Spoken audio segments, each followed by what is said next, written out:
Quero continuar falando com você a respeito de ressurreição, mas é interessante que esses dias, irmãos, eu acho que hoje vai ser mais um bate-papo do que uma pregação. Claro que eu vou ler a Bíblia, pode ficar tranquilo. Mas esses dias têm sido muito intensos,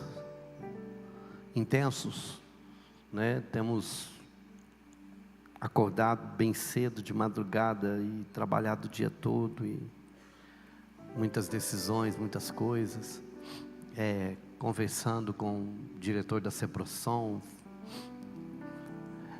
interagindo com o prefeito da cidade e autoridade policial e um tanto de coisa, e a gente vai percebendo, vai compreendendo que existe um mundo fora dos muros eclesiásticos, fora da igreja, né? Desse ambiente que nós estamos aqui, que precisa de ser conquistado, que precisa de ser evangelizado. Mas aí a pergunta não, o que nós precisamos de entender é que aí, essa evangelização, ela não funciona numa plataforma com o microfone na mão. Aí essa evangelização, ela precisa de ser feita com a vida, com atitudes, com decisões, com comportamento, com postura, com amor. E eu acredito que nós estamos vivendo um tempo de transição. A igreja está vivendo um tempo de transição. A igreja ela está voltando para um lugar de que está sendo cobrado dela, a sociedade, o mundo está cobrando da igreja uma postura e uma identidade e uma mensagem que ela diz que tem. Mas a mensagem do Evangelho, ei, olhe para mim, a mensagem do Evangelho, ela não é informação. Ela começa na informação, mas ela termina na transformação.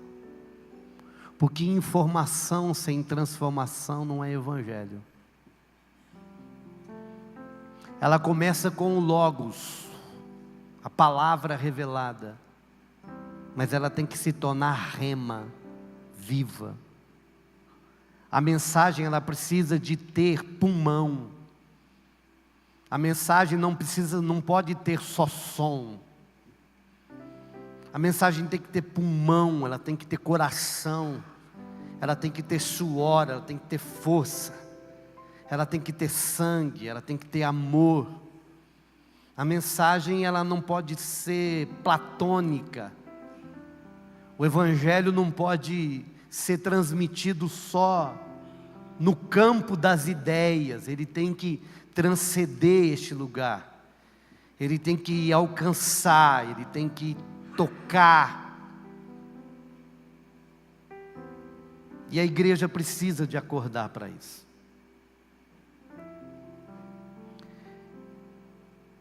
Lá em João 20, você pode abrir comigo, por favor. Eu quero falar de alguns encontros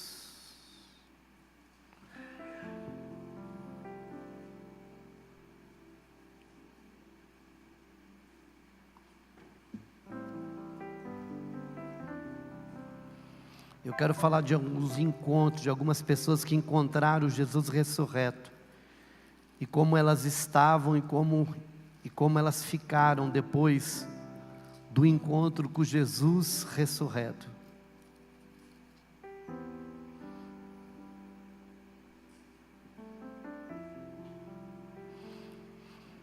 João 20 não, Lucas 24, você está aqui comigo, meu irmão, amém?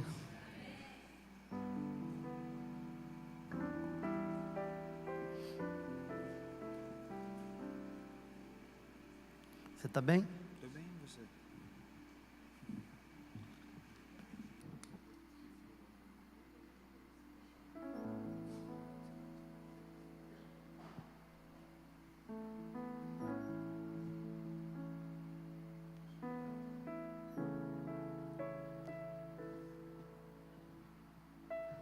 João 24, Lucas 24, vai com calma comigo hoje, irmão. Lucas 24, a partir do versículo 1. No primeiro dia da semana, logo ao raiar da aurora, as mulheres levaram ao sepulcro especiarias aromáticas que haviam preparado. Uau!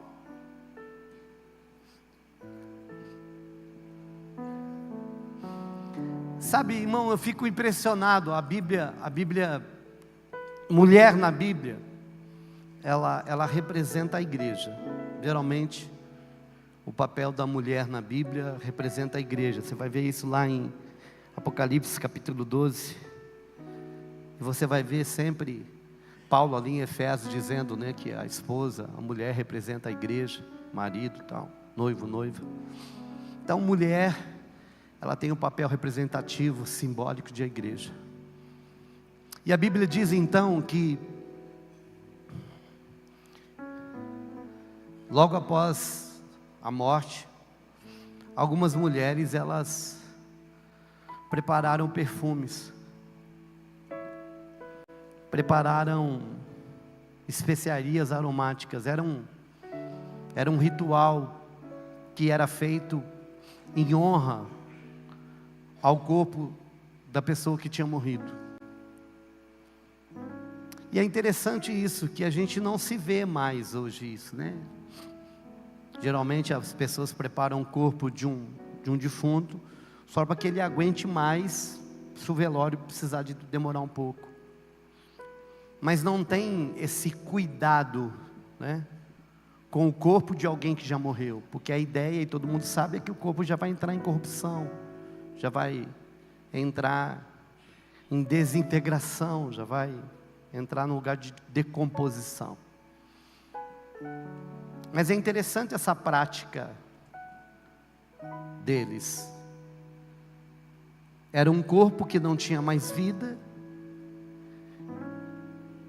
que o destino era decomposição, de que ia entrar num lugar de putrificação. Mas mesmo assim, essas mulheres de manhã, elas querem honrar Jesus. Elas querem fazer aquilo que não deu tempo de fazer. Eu quero fazer uma aplicação muito simples, uma analogia muito simples. Quando eu olho para a igreja de Jesus hoje, corpo, né? Corpo de Jesus, a Bíblia depois vai dizer em Efésios que a igreja é o corpo e que Cristo é o cabeça. Então a igreja de Jesus, ela é o corpo. E usando esse texto simbólico, e muitas vezes eu quero dizer aqui, digo eu, não o Senhor. Quando eu olho para a igreja de Jesus hoje, de verdade, quando nós olhamos para a igreja de Jesus, o que a igreja, e eu estou dizendo num âmbito geral, claro que existem exceções, temos que crer que existem exceções, mas quando nós olhamos para o contexto geral, parece que a gente não vê um corpo vivo, parece que a gente vê um corpo em decomposição. Parece que a gente vê um corpo que ele não está gerando vida. Parece que é um corpo estagnado, um corpo que não tem movimentação. Um corpo que parece que não tem mais o vigor de vida que precisava de ter. Ou que pelo menos, quando eu olho para a vida de Jesus, Jesus nos seus 33 anos, e principalmente nos seus últimos 3 anos e meio, ele era um homem totalmente ativo. Claro que ele estava no ápice da sua idade, né, de como um homem, ali dos 30 aos 33 e meio, provavelmente era um homem que tinha um vigor físico grande, ele cuidava da saúde com certeza, mas ele foi muito ativo, ele entrava e saía a pé da cidade, ele passava noites orando, E depois, no outro dia, ele estava pronto para cuidar de uma multidão. Ele pregava a fariseus, ele enfrentava demônios, ele passava por tempestades. E logo mais ele estava lá orando de novo, e ele estava ministrando aos discípulos, e ele estava tocando dos leprosos, e ele estava salvando as adúlteras, e ele estava levantando, virando a mesa dos hipócritas. E você olha, e essa vida de Jesus, esse corpo de Jesus, ele é atuante, ele é vivo, ele é poderoso, ele exala um perfume, ele exala a vida, ele exala algo que vai transformando, que começa lá nas terras de Galileia, mas vai crescendo, e de repente toda uma região ouve falar de Jesus. Jesus que os anjos vêm visitar, o Jesus que domina o seu próprio físico. Quando precisa de jejuar, jejua. Quando precisa de comer, come. Um homem que não tinha medo de tocar na onde ninguém tocava. E um homem que não tinha medo de se posicionar, nem que isso lhe custasse a vida, como lhe custou. Mas esses 3 anos e meio do Jesus Deus usando este corpo, me revela o que Ele espera do corpo que hoje Ele tem chamado igreja. Precisa de ser uma igreja viva, uma igreja atuante, uma igreja corajosa, uma igreja que toca na onde ninguém quer tocar, uma igreja que não tem problema em se doar, em gastar. Quando eu olho tudo isso, não é essa igreja que eu vejo.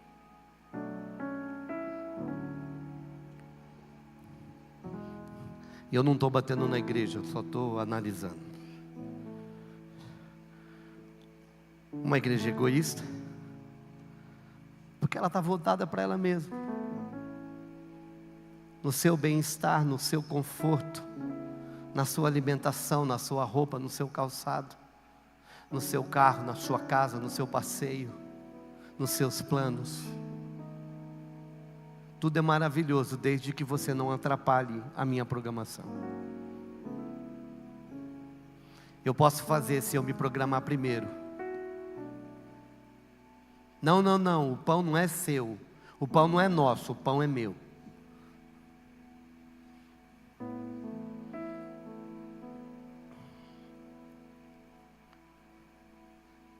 E quando eu olho para Jesus, Ele não tinha nem o pão, Ele ganhava o pão de alguém e partia. E todas as vezes que Jesus partia o pão, o milagre, não da multiplicação do alimento, mas da revelação de quem Ele era, sempre acontecia. Nas 2 multiplicações de pães, quando multiplicou as pessoas, uau, Ele é Deus.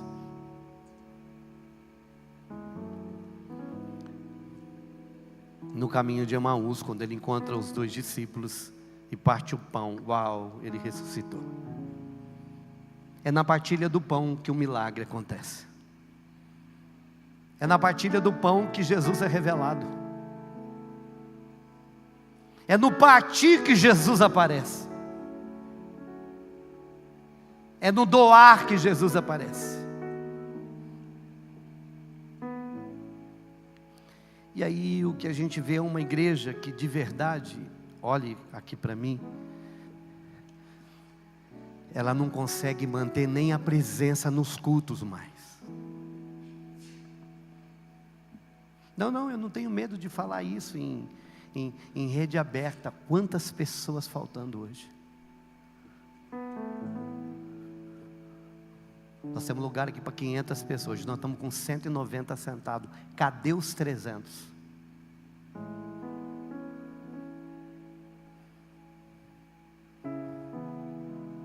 Aí eu vou perguntar, porque você que está aqui também pode ter esse comportamento, que vem quando dá, que vem quando não tem nada o que fazer.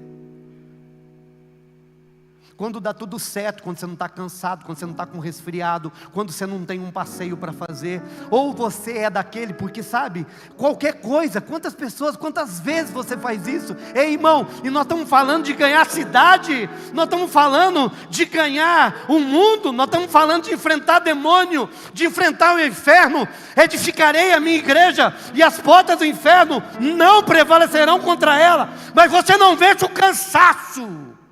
Pastor, não é para mim que você deve falar. Não, talvez você aqui tenha esse comportamento.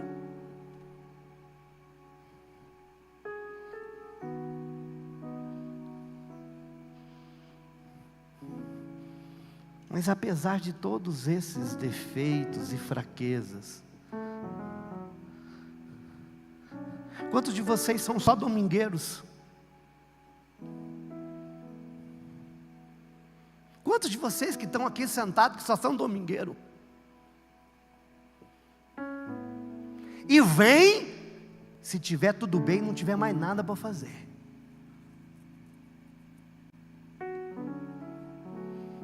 Ou aqueles que não conseguem viver, não conseguem vencer. Não, irmão. Pastor, o senhor está bravo? Não, por favor. Estou cansado dessa história de bravo. Quem já me viu bravo só foi minha família e alguns outros aí. Não tem nada a ver com braveza. Eu só estou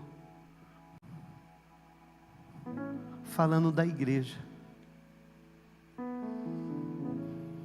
E por que você está falando isso, pastor? Porque essa igreja que eu estou descrevendo é a igreja viva?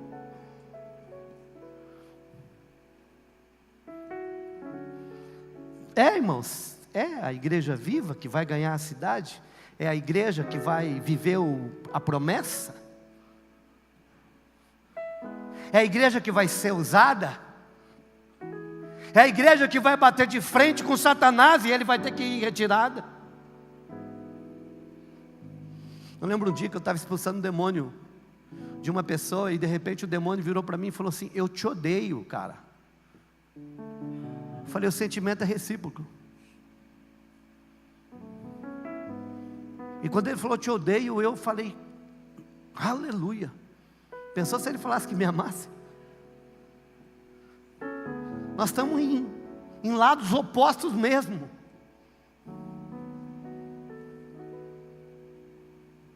Mas infelizmente tem cristãos hoje que não faz diferença nenhuma. Eu quero te fazer uma pergunta, irmão.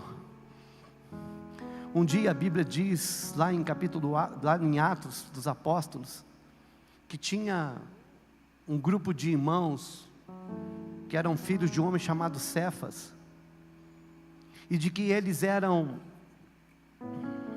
exorcistas, eles praticavam o exorcismo, mas um dia eles encontraram um homem, e foram expulsar o demônio desse homem. O demônio pegou, irmãos, e a hora que eles foram expulsar, o demônio falou assim, mas quem é vocês? Porque eles falaram assim, nós te expulsamos em nome de Jesus, a quem Paulo prega. E eles falam assim, conhecemos Paulo e sabemos quem é Jesus. E diz assim, mas vocês, quem são? Não é que o demônio não conhecia os nomes deles, é que ele está falando assim, vocês não têm autoridade, vocês não têm reconhecimento no mundo espiritual. E a Bíblia diz que o demônio parte para cima deles, e eram 7 irmãos. Eles apanharam tanto do demônio, que todos eles foram embora pelado.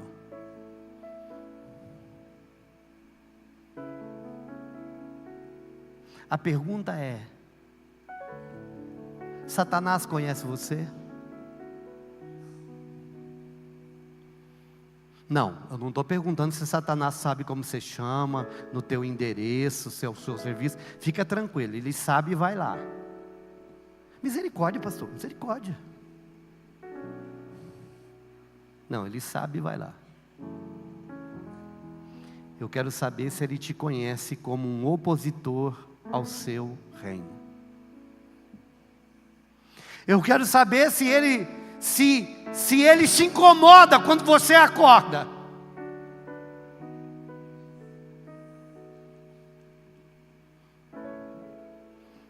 Puxa vida, mais uma vez, esse homem acordou. Mais uma vez, essa mulher está de joelho.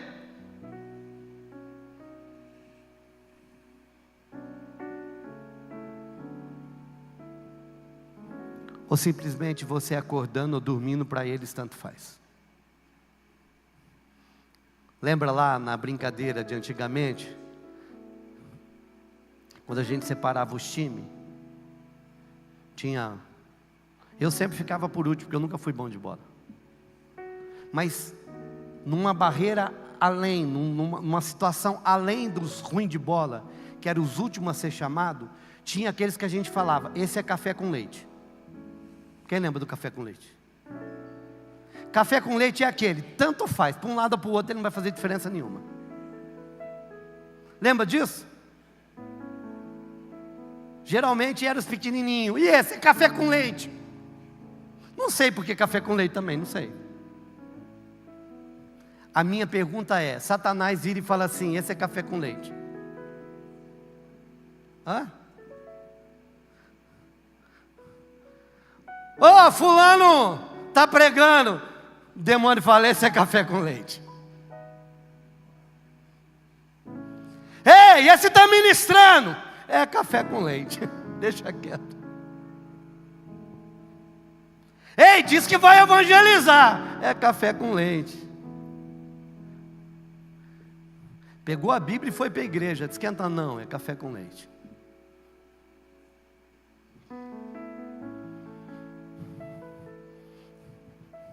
Eu não sou café com leite.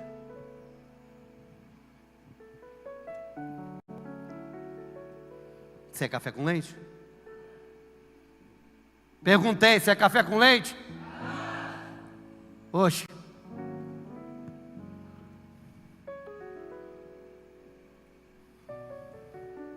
Você é o que, pastor? Café forte. Qual que é o café mais forte lá do... Um ruim demais. O extra forte. Aquele que você toma e... parece estar bebendo pinga.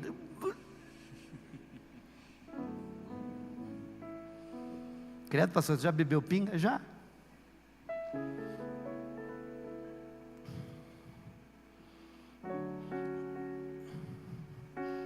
Vocês acreditam que eu só estou na introdução?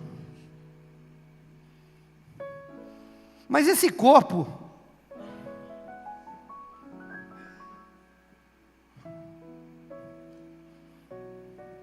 que na cabeça delas não ia fazer mais nada. Pastor Ezequiel, elas decidem perfumar ele. Elas não sabiam que elas iam encontrar um corpo ressurreto, cheio de vida, e uma vida muito maior. Porque a ressurreição de Jesus é o upgrade no ser humano. Ei, eu quero te dar essa revelação. A ressurreição de Jesus é o DNA do homem glorificado. Ei, escute, e isso deixa qualquer teólogo de cabeça quente. Sabe quem que está sentado no trono agora governando o universo? Júlia. Um homem glorificado.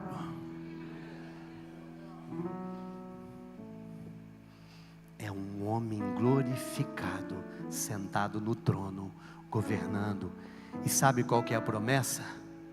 Todos nós seremos glorificados semelhante a Ele, porque Ele foi a primícia daqueles que ainda hão de vir, eu, você e todos que creem no Seu nome. É por isso que Satanás quer que a gente continue desse jeito, café com leite.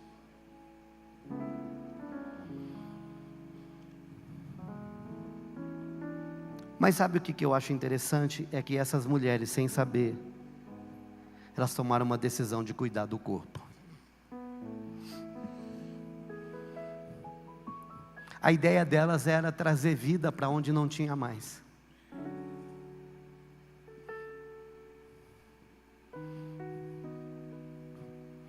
A ideia delas era talvez trazer dignidade. A ideia delas era honrar, a ideia delas era que apesar da morte, pudesse ter vida, pelo menos naquele tempo em que o perfume duraria. O que isso tem a ver comigo e com você nessa manhã? Enquanto a igreja de Jesus não chega na onde ela tem que chegar, e ela vai chegar em nome de Jesus. Hoje nós estamos aqui com dificuldade de manter presença, porque as pessoas estão sendo vencidas, não sei pelo quê, mas que tem tirado elas do lugar do culto.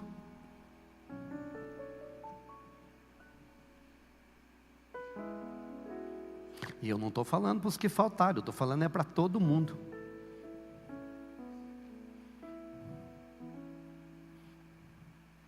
Precisa de ter alguém que comece a falar assim: não, enquanto não cheira vida, eu vou liberar um perfume para que o corpo seja cuidado e zelado, até que ele faça o que tem que ser feito. E como é que a gente faz isso? A gente faz isso profetizando, a gente faz isso com ações, a gente faz isso com atitude, a gente faz isso com coragem, a gente faz o que a maioria não faz. Por quê? Cadê aquela multidão que estava seguindo Jesus? Cadê os 12? Sabe por quê? Porque nessa hora, sabe o que eu aprendo também? Que de repente aqueles que eram para fazer não estão fazendo. As mulheres podiam dizer assim: digo eu não, Senhor. Gente, vamos lá no túmulo de madrugada. Os discípulos: não, é perigoso. Mataram Jesus, pode matar nós também, porque a atitude deles mostra esse comportamento. Eles estavam escondidos, com medo dos judeus. Será que as mulheres não foram chamadas? Se foram ou não foram, a verdade é que eles não estavam lá. E quem tinha que estar lá era eles. Então, eu aprendo uma coisa: em alguns momentos na história, aqueles que eram para estar fazendo, não estão. Mas Deus vai levantar aqueles que não era para fazer aquilo que aqueles que deveriam fazer, não estão fazendo. E eles vão tomar um lugar de primazia. Sabe por quê? Porque depois que aquela mulher, e nós vamos encontrar lá Maria Madalena, que elas vão levar o perfume, elas nem precisam de fazer aquilo que elas iam fazer, porque elas não encontram um corpo morto, elas encontram o quê? Um Jesus ressurreto. E aí, olha que interessante, depois de tudo isso, a Bíblia diz lá em João 20, que depois de Jesus se revelar a Maria Madalena, e é interessante que o texto vai mostrar o seguinte, que a situação de Maria Madalena era tão desesperadora, porque aquela mulher estava, sabe o quê? Embriagada pela tristeza.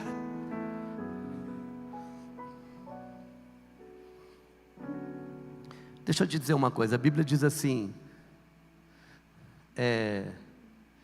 que nós não podemos estar, não vos embriagueis com vinho onde há contenda, mas embriagai-vos com o Espírito Santo de Deus. Efésios 5,18 vai falar isso. Mas a Bíblia também diz que nós não podemos estar, a palavra me ajuda, Jesus.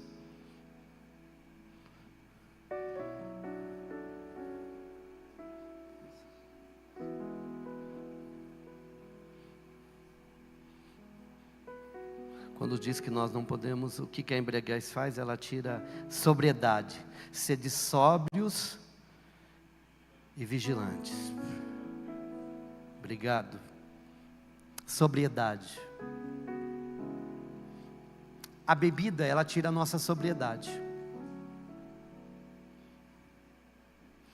Agora deixa eu te dizer uma coisa, não é só a bebida que tira a nossa sobriedade.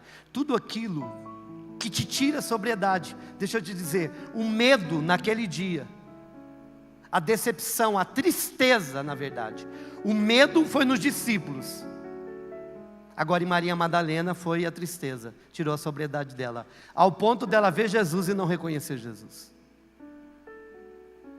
Porque ela olha para Jesus e chama ele de jardineiro.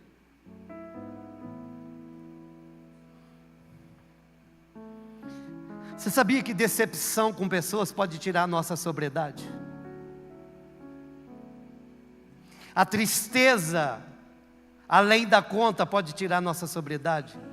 Sobriedade, o que é, irmão? Firmeza.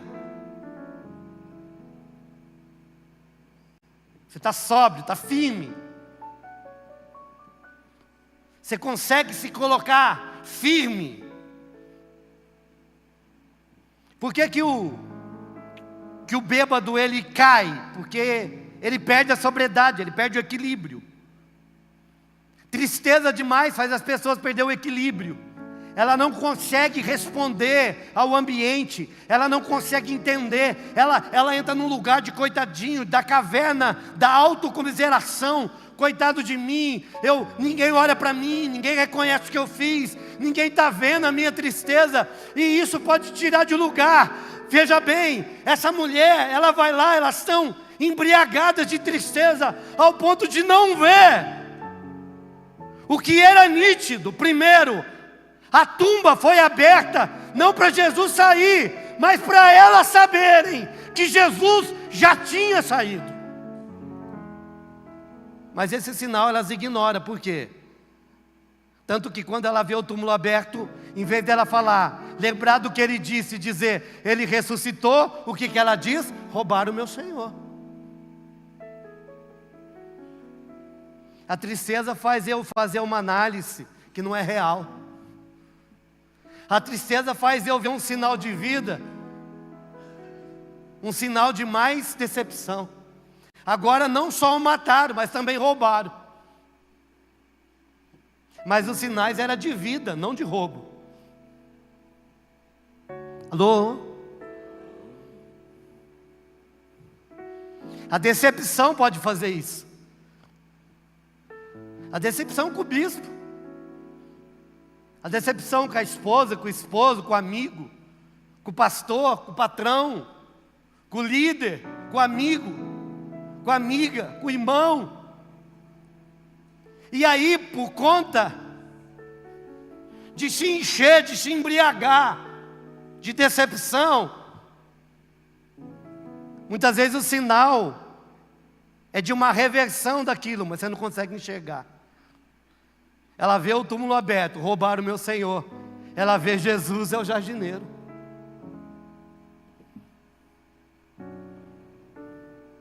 Mas Jesus sempre está para resolver as coisas, né?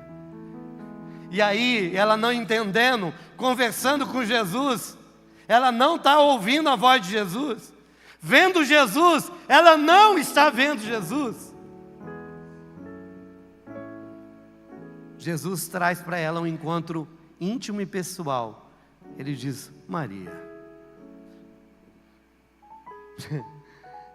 Ele traz ela para um âmbito pessoal e íntimo, que a hora que ele fala Maria, ele ativa nela. Só ele me chamava daquele jeito. Meu Senhor! E aí acontece algo extraordinário. O que é, pastor? Alguém improvável, que não era para estar lá, que está embriagada de tristeza, que não consegue enxergar nenhum sinal, agora ela se transforma na primeira missionária após ressurreição. Por que, pastor? Ei! Digo eu, não os teólogos. E as mulheres vão vibrar com isso. Maria Madalena é instituída a apóstola dos apóstolos. Vai e diga aos meus discípulos que eu estou vivo. Ela é enviada a dar, a entregar a primeira missão. Para quem? Para os apóstolos. E apóstolo significa enviado.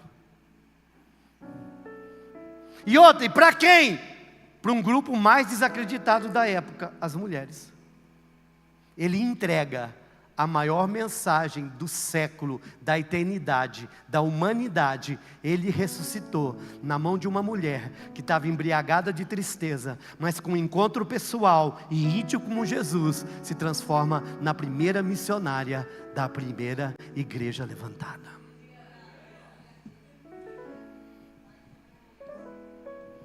Então, se eu fosse mulher, eu tinha expectativa. Se eu fosse você, eu tinha expectativa. Porque Jesus sabe que vocês são porreta. Quando ninguém quer fazer, vocês vão lá e faz. Quando os homens estão com medo escondido, vocês estão tristes, mas estão expondo. E aí, irmãos? Vamos de novo lá, Gabriel? Jesus Cristo mudou meu viver. Me ajuda, irmão, só preciso de adorar. Jesus Cristo mudou meu viver. É a luz que ilumina o meu ser. Sim, Jesus Cristo mudou meu viver. De mulher embriagada de tristeza, para uma missionária com boas novas. Diferente hoje é o meu coração. Diferente hoje é o meu coração. Cristo deu-me paz e perdão. Sim, diferente hoje é o meu coração. Deixa eu te falar uma coisa. Deus falou muito comigo essa manhã.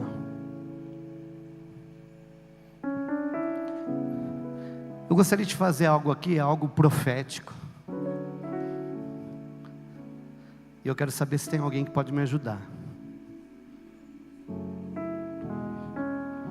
Eu gosto muito desse sapato aqui, desse tênis, esse sapatênis aqui.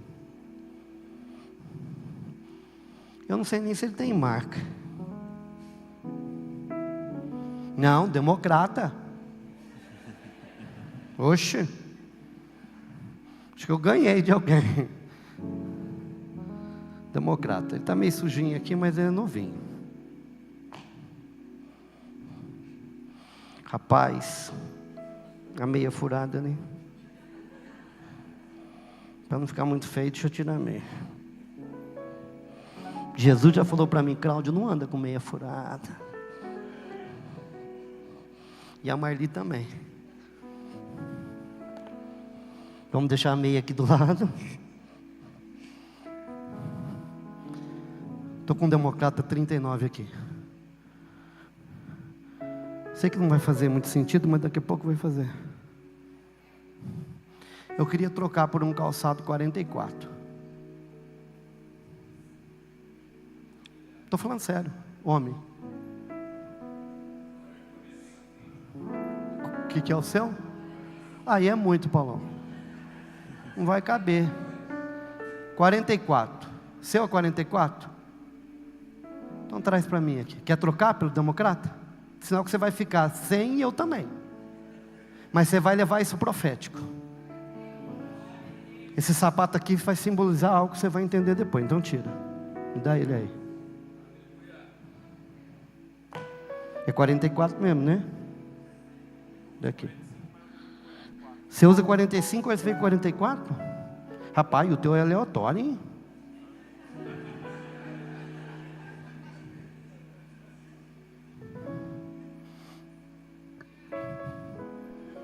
Calma aí, irmão, você vai entender.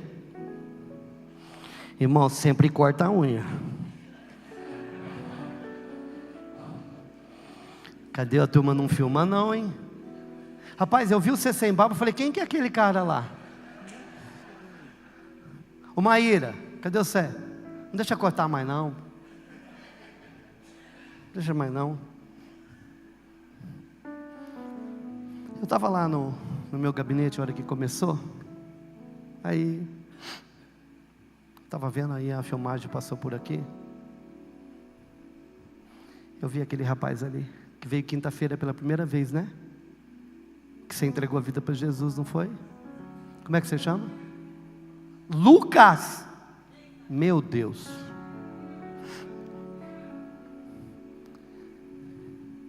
E aí, me acompanha, ó.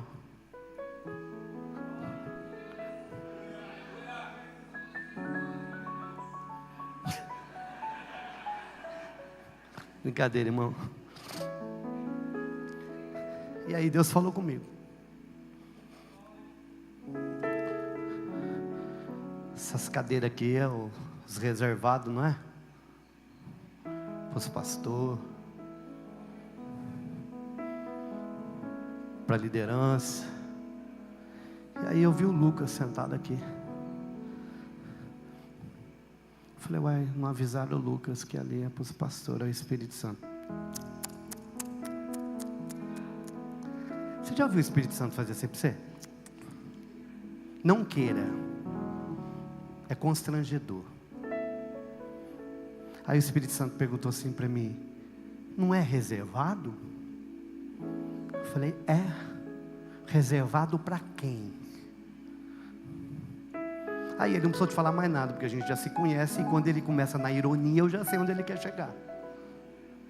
Porque tem hora que Deus é irônico, a gente sabia? Ele foi irônico com Moisés. Diz, Moisés, quem é que fez o surdo, o mudo? Você está ficando louco? Tem alguma coisa que eu não posso fazer, Moisés? Fala para mim, Moisés. Aí Moisés teve que fazer o quê? Ficar quieto. Aí ele falou assim, não, essas cadeiras estão reservadas para os Lucas que vão chegar. Tem muita gente que reclama, e eu não quero constranger o Lucas. Tem muita gente que reclama que não tem sapato. O Lucas está de chinelo aqui. Tem gente que reclama que não tem roupa. O Lucas está de bermuda aqui. Porque ele encontrou alguém que é maior e melhor do que roupa, do que sapato, do que qualquer coisa. E aí sabe o que Deus falou para mim, pastora Aziza? Você vai calçar o Lucas. Eu queria calçar ele a hora que eu entrei. A hora que eu cheguei, o Tony, que tem esse chamado, já estava agarrado com ele aqui. Eu falei, esse é o Tony. Eu falei, Tony, vai lá ver com o que ele calça. Ele falou, pastor, eu vou lá ver. Eu falei, se for 39 é dele. Ele foi lá, tá bom. Se for 41, que é o dele, é dele. Aí ele calça 44. Eu falei, não dá, pô. Só se não cortar pedaço do dedo dele, ou não dá. Aí o Espírito Santo falou assim, não, troca que vai dar certo. Mas e sabe por que eu poderia simplesmente falar para o Lucas que nós vamos comprar e ir lá mas não é isso, Ramon. A parábola do filho pródigo diz que quando o pródigo voltou, o pai colocou um sapato nos seus pés. Sabe, dizendo o quê? Que só escravo andava descalço, mas o sapato representava que ele estava de volta como filho. O Lucas para mim representa todos os filhos que vão voltar para a casa do Senhor. Eu não conheço, eu não sei o que ele está passando, eu não sei de nada, mas o que eu sei é que Deus está nos dando a oportunidade de ser igreja. E a gente precisa de sair, meu irmão, da oratória. Nós precisamos de sair do campo, da palestra, da informação. Nós precisamos, meu irmão, de começar a fazer algo que toque a cidade, que toque pessoas, que façam os Lucas com ousadia sair de lá, sentar aqui na frente e dizer, esse é o meu lugar e ninguém me tira daqui.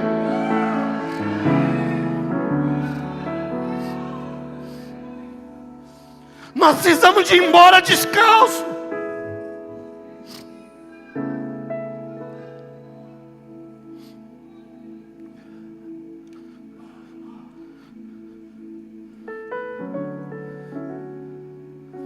Quinta-feira ele veio, ele sentou, e a hora que foi, ele veio orar, oraram com ele, e a hora que eu vi ele, eu falei, isso mesmo.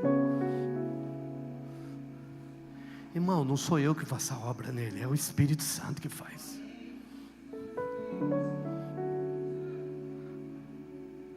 Ah, pastor, mas você não sabe o que o Lucas fez, se ele era usuário, se jogou, não interessa. O que interessa é o que Deus pode fazer de hoje para frente, de quinta para frente. Não me importa, sabe por quê?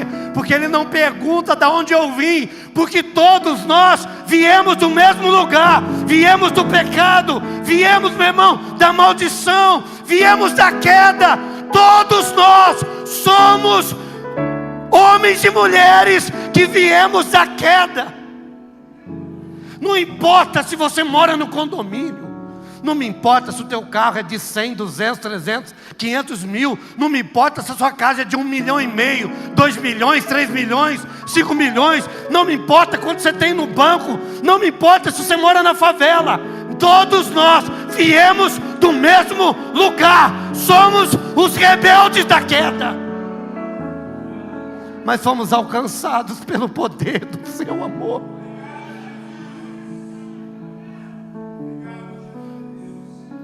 Sabe o que é o nosso papel como casa do Pai? Colocar sapato no pé dos filhos. Por favor, se não servir esse, não é pego do Paulão.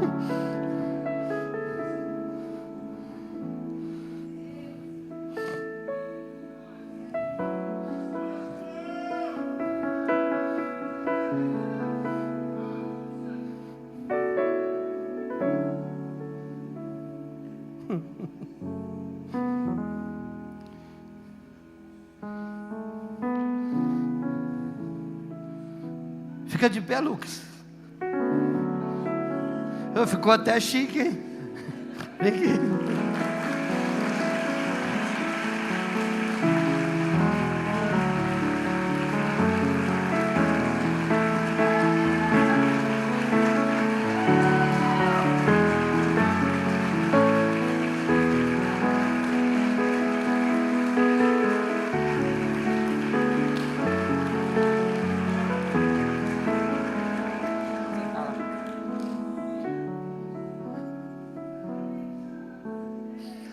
Jesus Cristo mudou.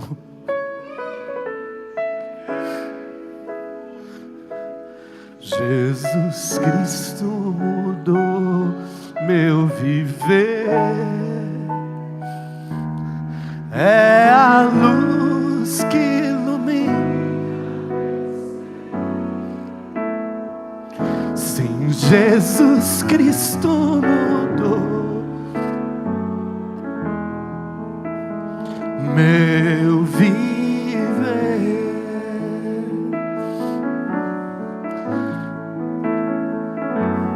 Diferente hoje é o meu coração. Saí do luz. Diferente hoje é o meu coração. Cristo deu-me paz e perdão. Sim, Diferente hoje é o meu coração.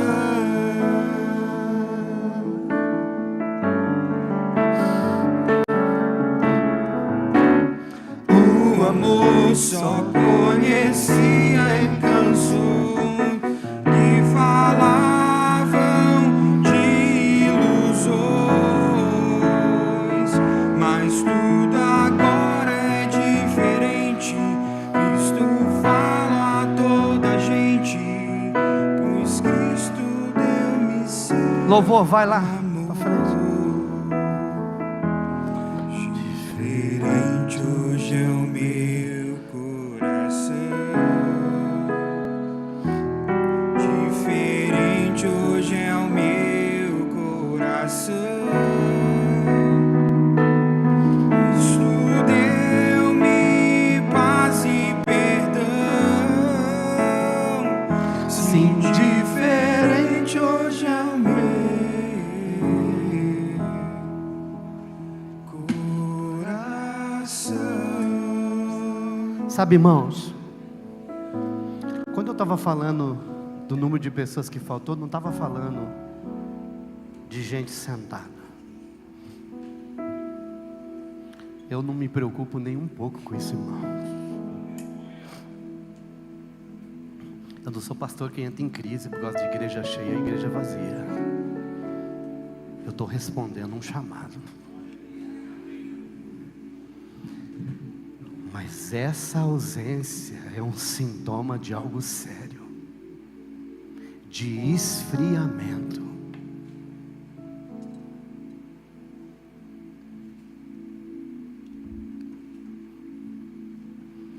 essa displicência, essa irreverência, essa falta de honra com o primeiro dia da semana.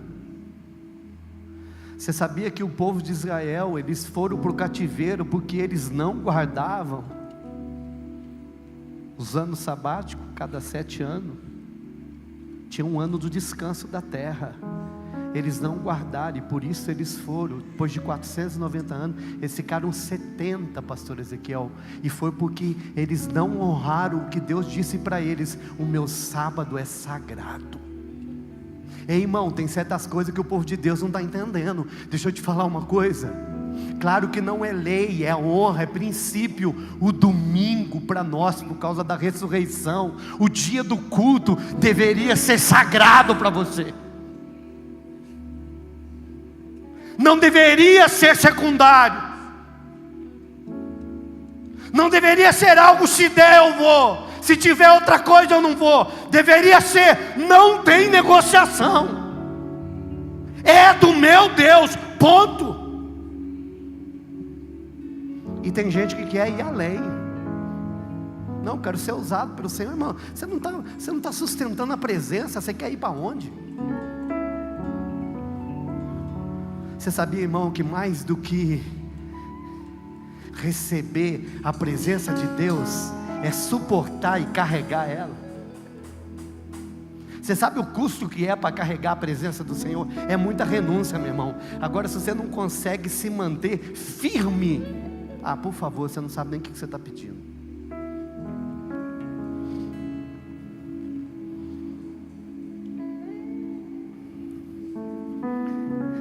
Essa igreja é séria. Nós não brincamos com o evangelho, não.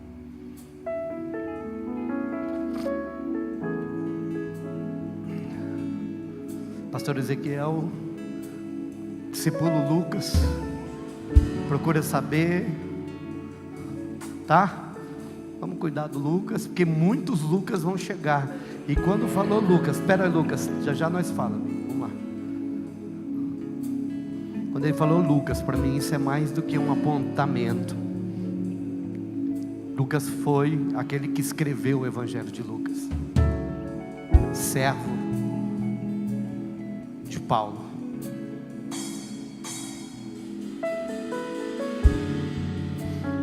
Você está entendendo para onde a gente está indo ou não?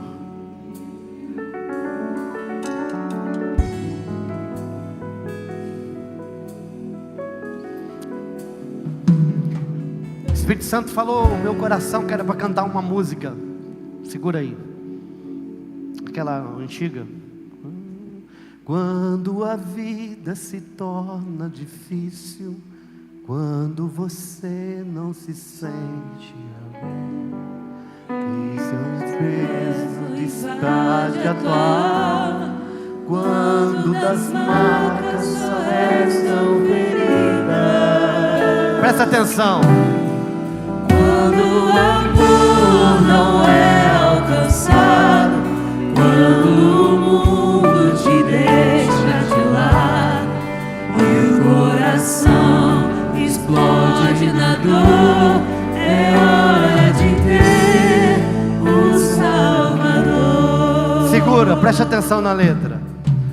Quando a vida se torna difícil, quando você não se sente alguém, quando o desprezo invade a tua alma, quando das marcas só restam feridas, quando o amor não é alcançado, quando o mundo te deixa de lado e o coração explode na dor, é hora de ter o Salvador. Eu não sei o que você está vivendo. Eu não sei como você chegou aqui. Eu não sei se você já chegou aqui há muitos anos, mas ainda você não encontrou. E o que tem na sua vida só são marcas e feridas. você já buscou em tudo quanto é lugar, mas ainda é a dor, o vazio que continua. Você precisa de parar de se enganar. Não importa se você já ouviu o Evangelho há muito tempo atrás. Você precisa de fazer uma análise hoje. Como que você está hoje?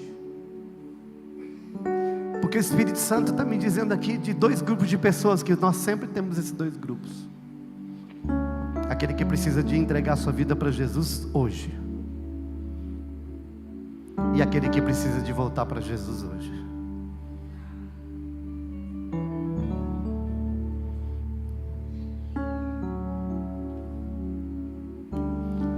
Quando o amor não é alcançado, quando o mundo te deixa. Sabe o que é isso?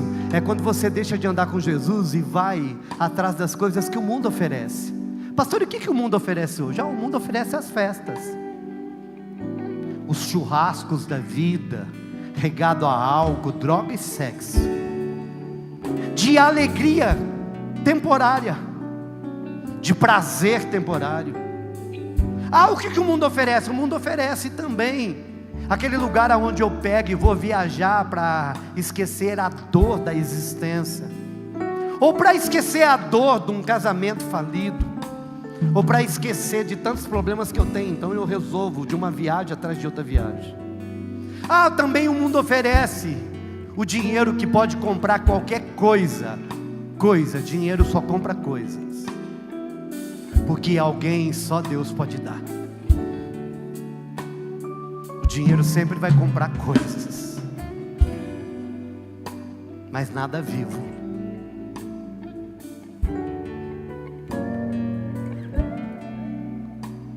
E aí você percebe que vivendo tudo isso ainda você continua do mesmo jeito. Passa dia, mês e ano, e você vai perceber uma coisa: a dor continua ali. Trocou de um namorado para o outro, do noivo para o outro, do marido para o outro, da namorada para outra, de uma droga para outra, de um serviço para outro, de um carro para outro, de trocas e trocas e trocas e trocas. E você percebeu que continua do mesmo jeito. Quando o amor não é alcançado, quando o mundo te deixa de lado e o coração explode na dor. E depois de tudo isso, seu coração chega e fala para você: não dá, tá doendo. Ou quando você sai de um site pornográfico para outro, passa horas ali numa tensão, num prazer que te consome energia, físico, emoção, e você sai pior do que entrou.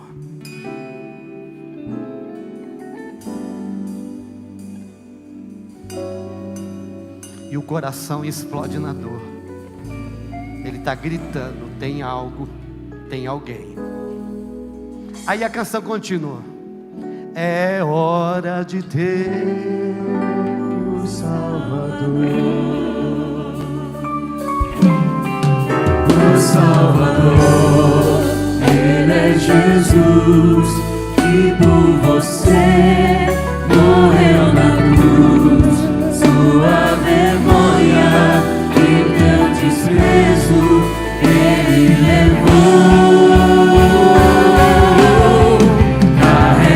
Sua cruz, juntinho dele, e a força dele te torna capaz. O amor que o mundo não te deu,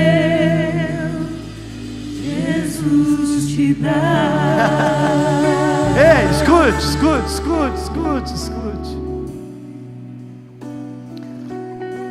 Jesus dá aquilo que ninguém e nada pode dar. Ele morreu na cruz.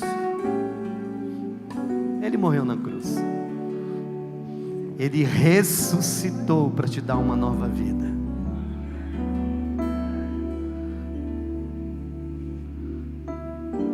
Ele ressuscitou.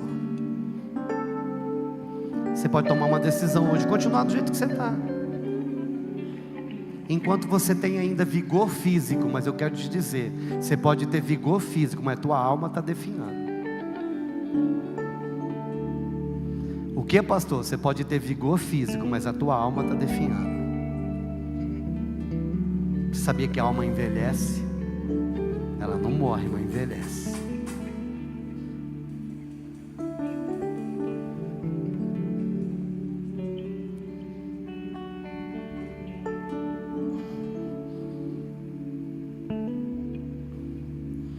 Eu não sei se você está entendendo o que está acontecendo aqui nessa manhã,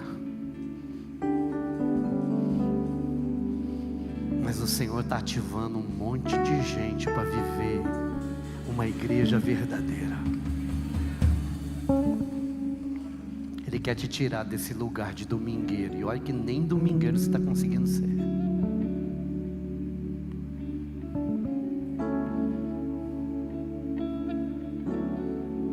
Para se tornar um agente do reino.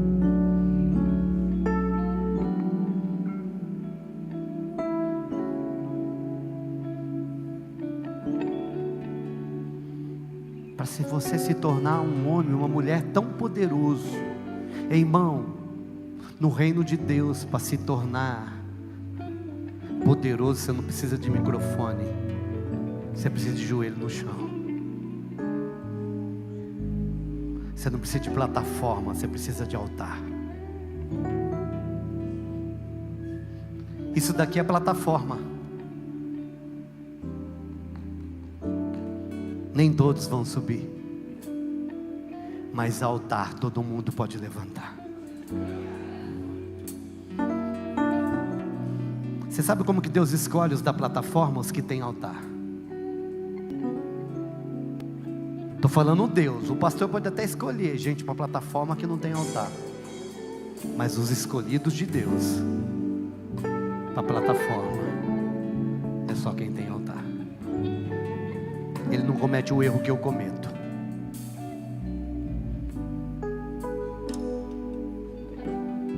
Essa manhã é uma manhã de cura.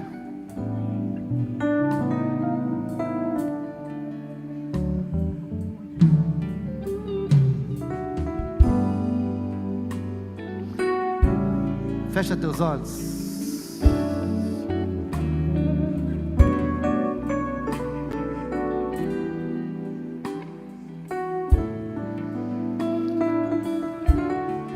Tem alguém ainda que não entregou sua vida a Jesus? Se você já entregou, como Lucas fez quinta-feira, se você já entregou,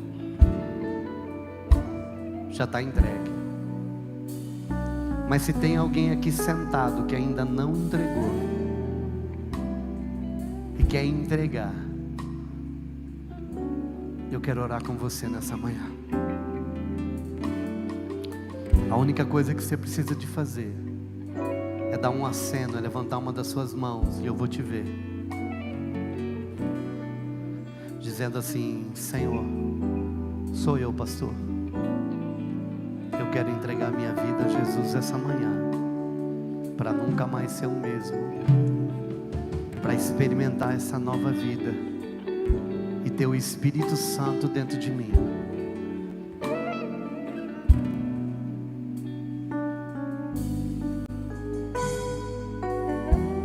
Tem alguém aqui nessa manhã que ainda não fez e quer fazê-lo?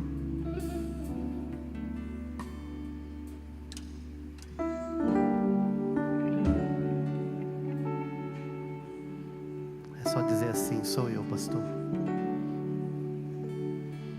O interessante é que no meu coração eu sinto que tem.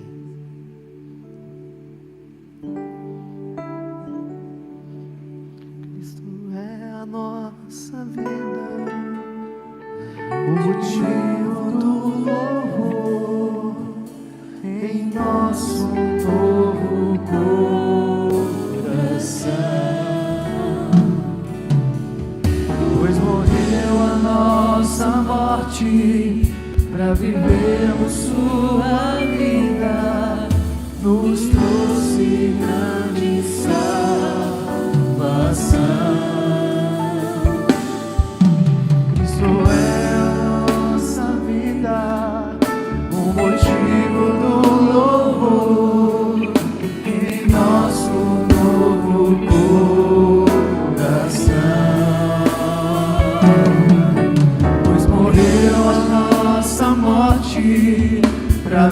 vemos sua vida, nos trouxe grande salvação.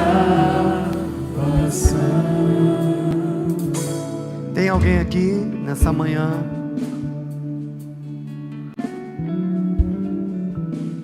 que quer voltar para o Senhor? Estou longe, pastor, mas eu quero voltar para os braços do Senhor. Eu estava longe, mas o Espírito Santo me tocou e eu quero voltar. Vem aqui que eu quero orar por você no nome de Jesus. Corre aqui agora. Amém. Tem um filho de Deus ali voltando para a casa do Senhor. Você pode aplaudir?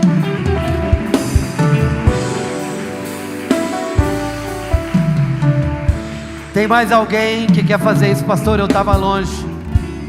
Pastor Ezequiel vai orar contigo. Tem mais alguém? Pastor, eu estou longe do Senhor, estou longe, distante dos caminhos, mas hoje eu quero renovar minha aliança. Hoje eu quero voltar para os caminhos dele, deixar uma vida que desagrada e alinhar. Porque muitas vezes, meu irmão, não é uma vida cheia de pecado, mas é uma vida distante. Deus quer te curar. Tem mais um homem de Deus ali vindo. Tony, por favor, ora com ele ali. Tem mais alguém aqui nessa manhã? Tem mais alguém aqui essa manhã que vai dizer assim: pastor, sou eu? Porque muitas vezes não é uma vida de pecado, mas uma vida longe da presença, longe do altar. Não sente mais, não arde mais, e precisa de voltar a arder, precisa de voltar a queimar. Irmãos, ei, você tem que prestar atenção no que eu vou te dizer agora. Ó, nós somos seres inflamáveis. E eu vou te provar. A palavra do Senhor diz que tinha dois, não vamos falar de semana que vem, não sei, que tinha dois que estavam desanimados, decepcionados, porque eles tinham uma concepção equivocada de Jesus. E eles estavam indo embora com o coração frio no caminho. Jesus chega perto deles. E eu acho interessante isso. O que, pastor? Ele não se revelou como teofania, Júlia. Como ele se revelou? Na hermenêutica, na teologia. Ele sentou do lado, andou e falou assim: então vamos conversar. E a Bíblia diz que ele foi falando sobre as Escrituras, enquanto falava a respeito dos profetas, dos patriarcas, tudo o que haveria de vir sobre a vida dele. A Bíblia diz que eles falaram assim: mas nós não vimos que enquanto ele falava, o nosso coração ardia.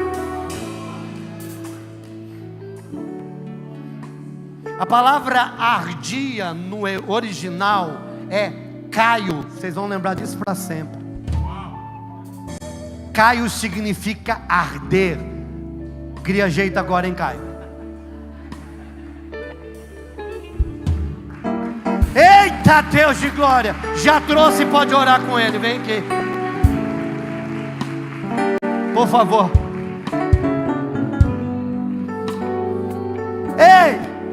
Aqueles homens eram seres inflamáveis, mas estavam frios.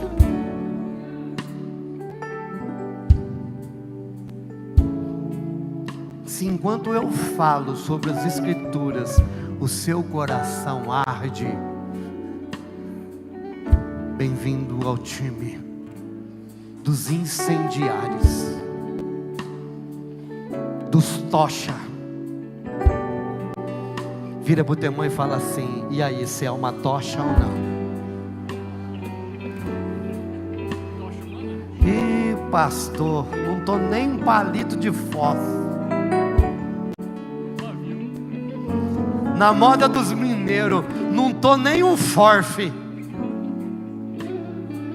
Mas eu quero liberar a sua vida, que você vai virar um tocha, você vai virar uma fogueira, você vai ser um incendiário, você vai ser um homem cheio, uma mulher cheia do fogo, da presença, e você vai incendiar por onde você passar.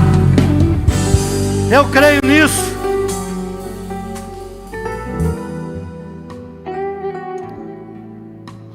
Essa semana eu estava compartilhando com os irmãos que eu creio, e a minha fé me leva aonde eu quiser, de que ainda nós vamos ser sal e luz lá no prédio do Shopping Nações.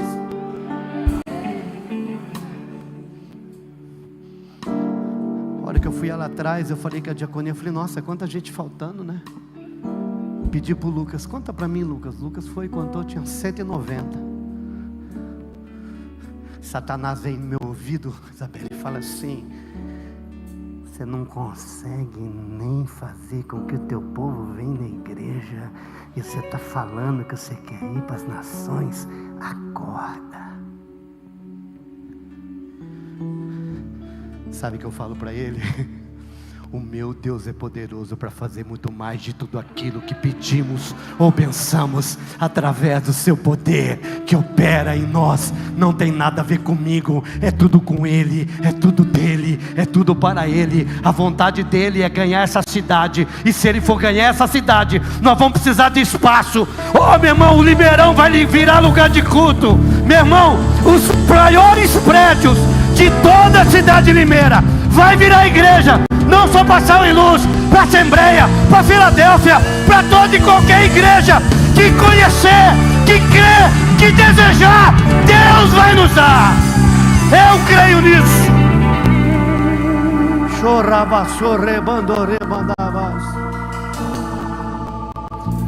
Se o diabo vem falar para você: ei, você não está conseguindo nem ir na igreja, você vai virar para ele e vai falar assim: espera e verá.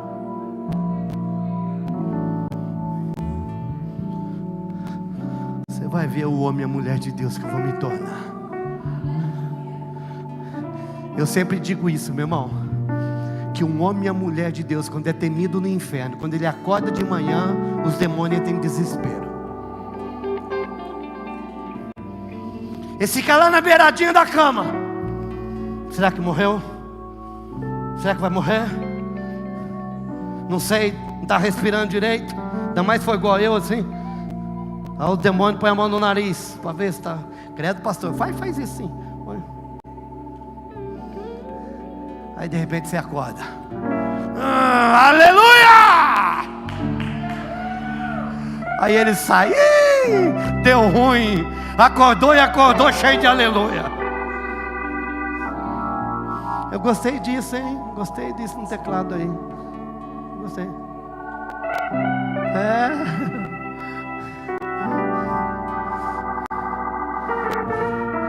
Ou senão você acorda cantando assim: porque Ele vive,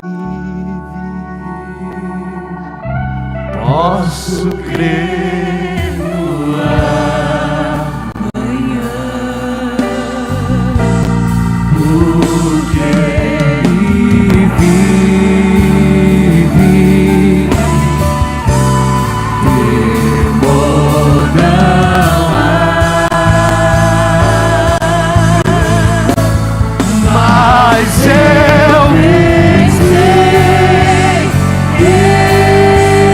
sei que a minha vida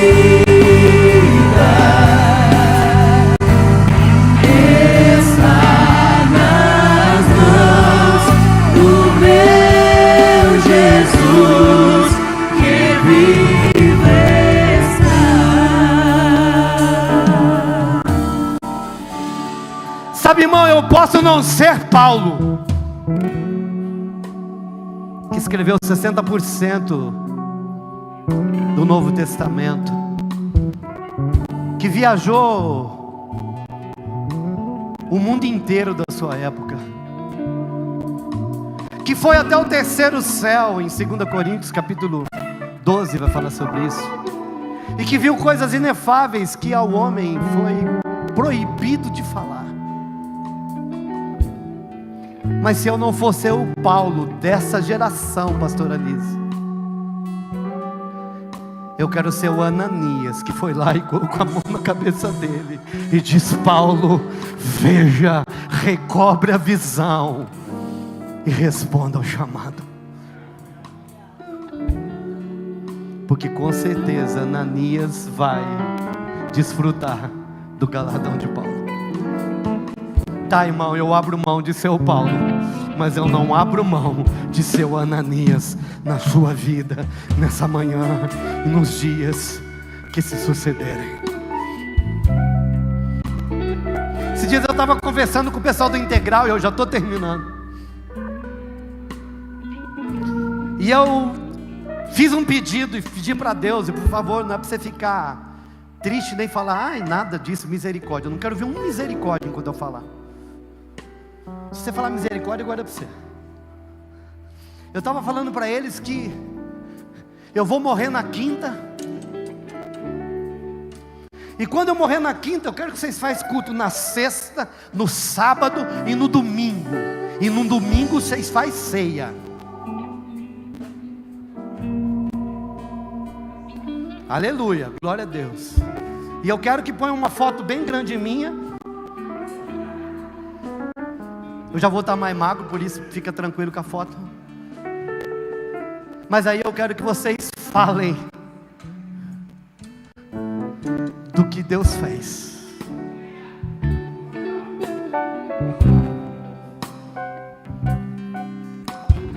Chorar, pode chorar. Não muito, para não atrapalhar o velório. Mas tem que ser um culto com apelo, com adoração, com oração, com liberar sinal. Tem que ser. É assim que eu bolo a minha partida. Porque como Paulo, ir é infinitamente melhor. Eu amo minha família, eu amo as pessoas, mas eu sei que estar no céu é a melhor coisa que um cristão pode desejar. Porque só essa fé, essa crença, essa verdade, e quando você encontra o Jesus ressurreto, explode dentro de você o desejo de viver para Ele nessa terra. Mas se morrer é lucro. Foi o que o Paulo disse. O viver é Cristo e o morrer é lucro. Morrer é perda, pastor, talvez para quem fica, mas para quem vai, irmão, é encontrar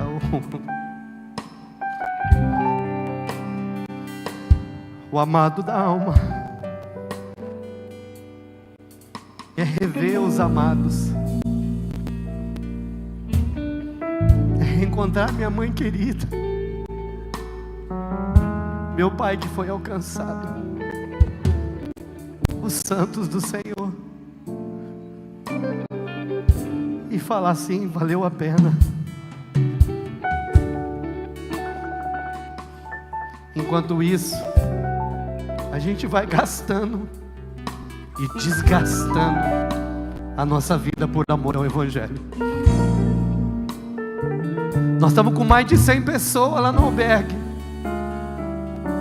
usando droga, álcool, se prostituindo, que não querem Jesus porque estão cegos pelo príncipe desse século.